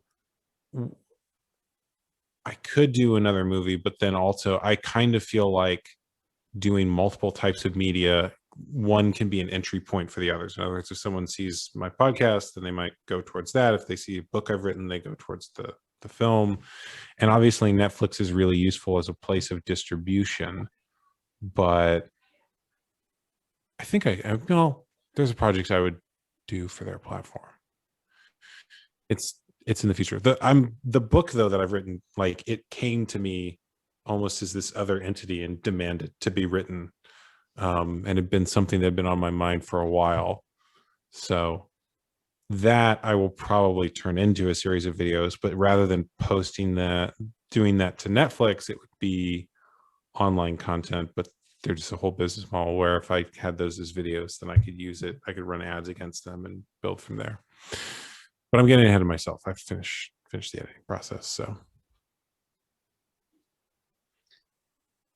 Yeah, that I think that guy that I was on that little HBO show, How to with John Wilson. Yeah, I think he was just a YouTube creator, and then somehow he got connected to HBO. Somebody who was able to network his way into HBO. All of a sudden, a YouTube guy got a series on HBO. It can happen.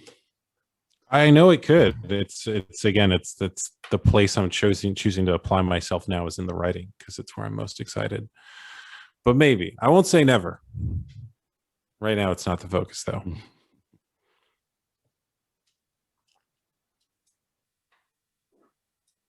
I'm thinking for the next fun podcast, I gotta have some like fun questions. Like, for example, like what if you were building an Intactivist like foreskin app? What would the app you're building be? I think that would be like an example of like a good. We already answered that in this episode. We did, answered right? it very specifically.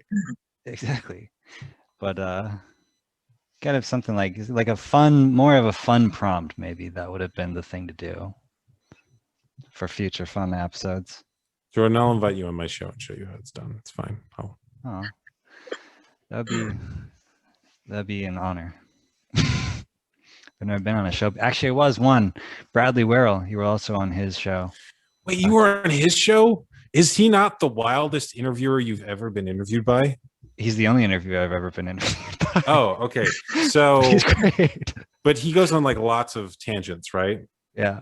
Like he'll just start talking about Carl Jung, and you're like, how does this relate to what we're going to be doing the show on? And then you realize it doesn't. He's just asking me a question that entered his brain based on his vast reading, and we're going to go on a tangent about that, and that's what the show is now. Yep, we went to Jung at least once. Oh yeah, every episode there's going to be some Carl Jung with him. That's good. It's great. Yeah, that's a fun podcast. It's just like going on tangents, I think, is the fun It's thing. the most fun interview I've ever done, because it was just a very, a lot of interviews you get the same questions, like, so what do you do? What got you interested in that? With him, it's just like, we're just gonna have a conversation and see where this goes. It's great. Right.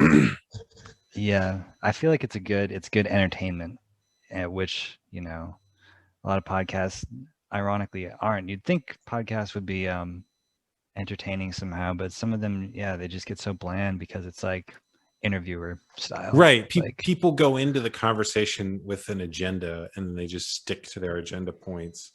And if you've listened to podcasts, you kind of know what they're going to say. So at some point, it's like, I think that's what the reason people respond to the episode I did with Carter and his mom, because you didn't know what was going to happen.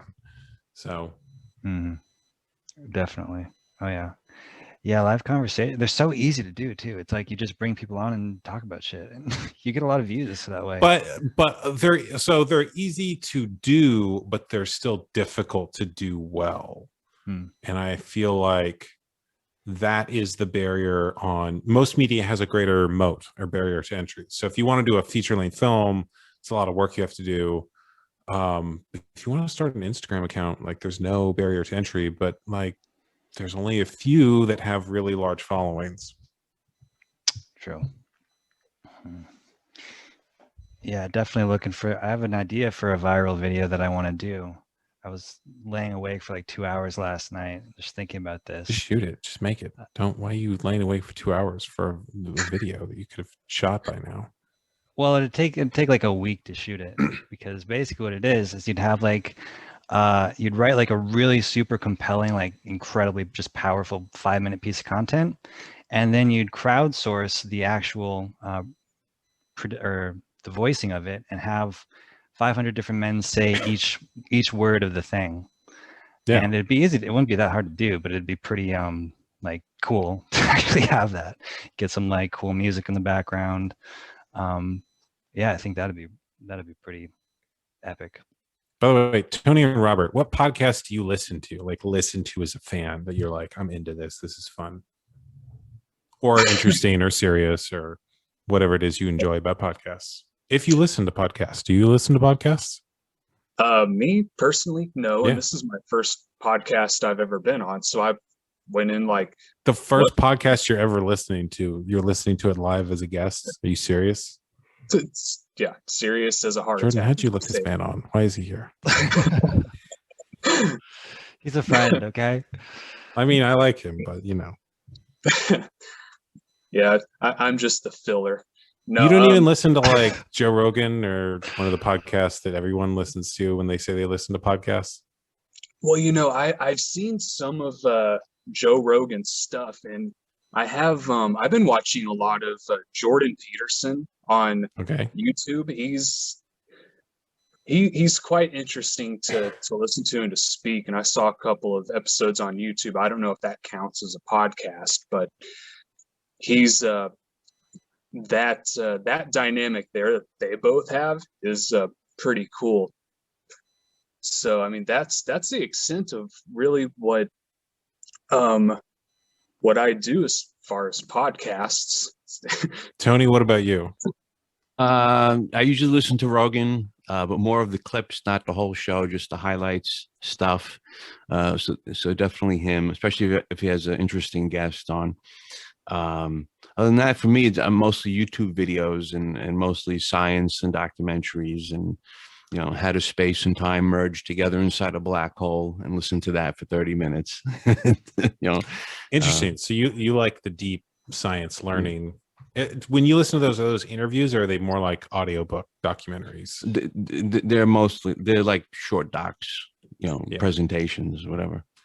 Yeah. I watch a lot of those on YouTube as well. The short space docs are the best. I find the stuff I listen to, it's usually it falls into two categories. It is either really highly produced, bordering on audio drama, or absolutely crazy people saying whatever comes into their brain into a microphone. And lately I've discovered that there exists a combination between the two, which is highly produced crazy people saying whatever comes into their brain into a microphone. And that is the sweet spot. Let me tell you, I'm going to try to create more production like that in the future. Although I do listen to interview stuff, and I listen to it when the subject or guest is one that's really interesting to me. But yeah.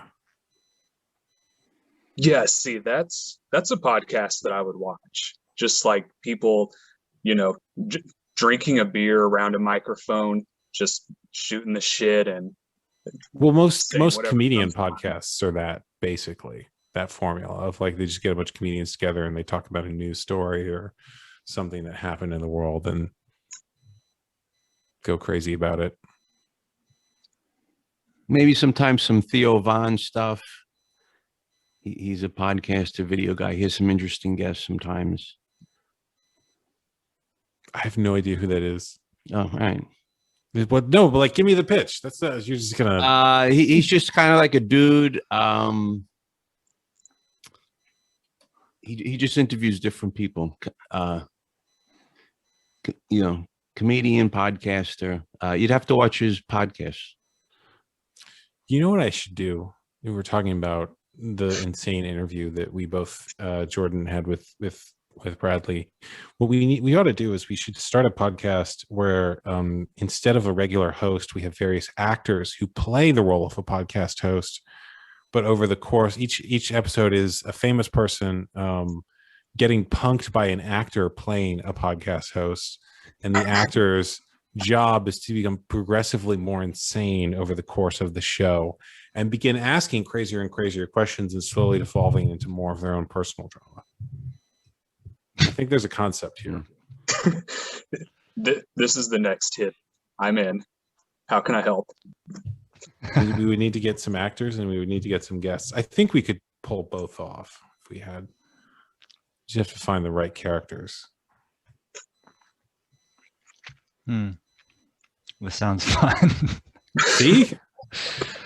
I'd be willing to host. It's one of those. What character? So, what's your character and who? What character and who's your character talking to? What's my character? Yeah. I think I'd like to get someone playing a relationship podcast who's interviewing like some relationship expert, but they're asking progressively more really highly specific relationship questions over the course of the show. Like, so if I was standing in the kitchen doing this and my wife said this, and then I said this, and then my wife said this, and then we started screaming at each other. What would you suggest someone hypothetically should do in that relationship situation? And just slowly keep making it weirder. I like that. Definitely the psychologist role, I feel like could get a little bit, could definitely up the wildness with that. That or some kind of just any kind of slightly like fetishistic thing where it just keeps on, you keep on coming back to like some kind of tangent that's like odd and like funny and just You mean like our friend who keeps coming back to Carl Jung? yes, yeah, but a little bit more like there's something a little bit more weird than that. I mean, I don't know. You would, instead of Carl Jung, you'd interesting. pick an even stranger character or philosophical choice. Yes. You know, this is actually interesting because that is actually how you beat a Turing test, is by being highly eccentric. So there's it's either a book or an article written called The Most Human Human. So you've heard of the Turing test, which is where you have a chat with someone through the computer and you have to predict whether or not they're a computer or a person. And so the computers that beat the test, what they would basically do is they would have a highly eclectic special interest, and the computer chatbot would be programmed to have lots of really highly specific responses about that thing. So you'd have a chatbot who like their special interest of some kind was like hockey, and every conversation they're like, oh yeah, that reminds me, there was this hockey game, and they would like go into a long story about it. And then when they started actually talking about that special interest, there's so much that was programmed to respond to talk about it that it seemed like, oh, this must be just only a human expert could have had this highly specific response to this. But they just steered the question every time towards their special interest, which ironically is how autistic people think. So I don't know what that means. Maybe our minds are a little bit more computer-like, but the one that was the most human, the human, because occasionally you'd have a chat with someone and think, oh, that's a computer, but it was actually a human being. So the human that was the most human was one who was negative and cantankerous. So you'd ask them like, how are you doing today? And they'd be like, terrible. People be like, that's a human being. That's definitely, no one would program a computer to tell me that. Yeah, emotion, negative emotion, definitely a very human thing. Oh yeah. But that's also why a lot of podcasts aren't interesting, is that someone is basically having a robotic conversation. They're saying like, what are you doing? Like, of course, like if you were programming a computer to interview someone, these are the questions you give. And that's why we remember this one podcast interview we did, because that guy was clearly a very human. Like he was going towards, you know, strange and unpredictable things. Right. Yeah. Having a personality, I feel like essentially what it is you have, we're teaching our listeners now how to have a personality, in case they didn't know. How to have a personality. In case you didn't know, I'll teach you right now. This is the time. You have certain, like, you have like Enneagram is one example of personality that I really like. You have a certain fixation. You have certain things that you're really like drawn to in certain ways of being, whether that's an interest or just like a certain mindset that you have. No, that's autism. I don't. That's a different thing. It's just a one special interest you're constantly drawn to. I think you're teaching them wrong. This is how you be human, Brendon. If we can just, I'll teach them how to be like autistic, Mark but they'll Zuckerberg not explaining realize how to be it's human. it's how to be human, and then we win, and then we've brainwashed the masses. Speaking of which, it reminds me of a tangent of another idea I had, which is that whatever the collective sort of consciousness is of like the stories we tell is probably what we're actually going to evolve toward. Like if you think about it, you know, whoever fits that sort of that collective story, whether that's told through film or through other forms of media,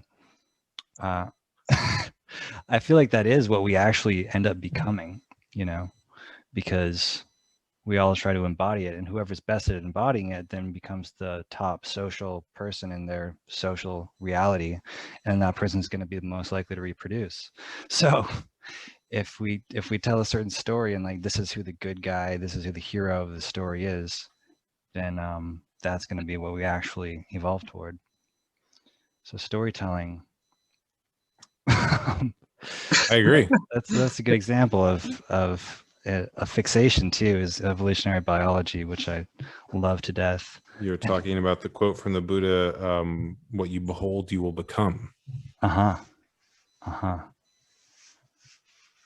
didn't know the Buddha said that. Sounds like a wise guy. Might be just attributed to him. There's a lot of quotes that are attributed to Buddha because later Buddhist teachers, there was a way of teaching in both the Zen and Buddhist tradition where you wouldn't like want to say that, oh, this is my teaching, and suggest that you were somehow someone that people should follow. So what they would say is, well, the Buddha said this, and attribute that certain teachings to him. So there's a lot of teachings attributed to him that may or may not have been what the historical Buddha actually said. But Buddhism is also not, what's the word? They're not like a tradition or a spiritual belief system that's tied to a particular text or book. It's more of a particular practice. Interesting. I feel like the Buddha too, it's like anyone who's a Buddha is the Buddha. Anyone who has No. achieved enlightenment is a Buddha, has achieved their Buddha nature, and therefore are a Buddha. The Buddhist traditions I am familiar with have a specific lineage, and they have what's called Dharma Transmission. And there's this idea you have to study from someone, and then they pass the Dharma from themselves to you and say, this person is qualified to teach. Which, again, you could make an argument, well, there's also cases where someone supposedly has a Satori moment and receives transmission of some kind, but part of the reason that's built into the Buddhist system is because they don't want crazy people to say, I had a spiritual experience and now I'm qualified to teach. They want there to be some structure whereby at least one other human being who knows what they're doing has seen your spiritual teaching and is certifying that, yes, this is actually legitimate in some way. And if you go back in the tradition, they'll even claim that Buddha had a non-physical teacher who mentored him. So even the big guy did not get away with not having a teacher. But then who mentored his teacher? Was it just turtles all the way down, or what's the deal there? I think it's better understood with the function it's performing in the tradition, which is to make sure that no one becomes a spiritual teacher from the hubris place of like, I know better than everyone else, and starts teaching from spiritual pride, and that there is some structure to it. Oh, yeah. But also, like, you know, if you're so wise, then why can't you find another wise person who can acknowledge it? Even in the Christian tradition, there's John the Baptist, right? Who baptizes Jesus and says, yes, this is the person you've been waiting for. Yeah, no, having that structure, there's definitely wisdom to it. That transmission of knowledge that I could see if I thought you were right. We've now devolved though from our original Intactivist chat into the spirituality sidetrack. Do you guys have anything else you want to add or ask about? Because I'm going to have to head out soon. Yeah, I've got to head out too. Definitely nothing on this. Brendon, I'm going to ask you about Foragin sponsoring one of your podcasts later. Do it. I will accept. I'm looking for sponsors now. All right. I'll talk to the guys and see if I can acquire some funding, and then we'll talk a little bit more. Sounds good. Cool. All right. Thank you all for joining me for the what is this called? Hanging Robert's with the Bros first Fun podcast. Intactivist podcast. So, yeah, Robert's. You don't even know the name of your show. We're calling it Robert's First Podcast now. That's the name. I like it. I like it. All right. Thank you for listening to the Robert's First Podcast show, hosted by Robert, starring Robert, with his guest Jordan. I appreciate you having me on. It was fun. Yeah. Good conversation. It was my pleasure. Thanks for attending the podcast. Robert, how does it feel that the first podcast you've ever heard you hosted? You know, I thought I was a pretty good host. You did great. You really did a good job of letting everyone else speak. That's an important quality in a host, is to make sure that your guests get the chance to talk.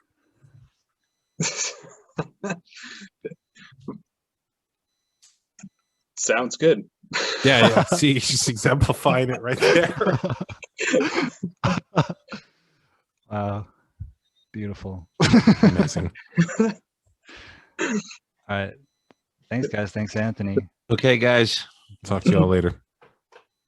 Yeah, guys, take care and stay safe. Bye now.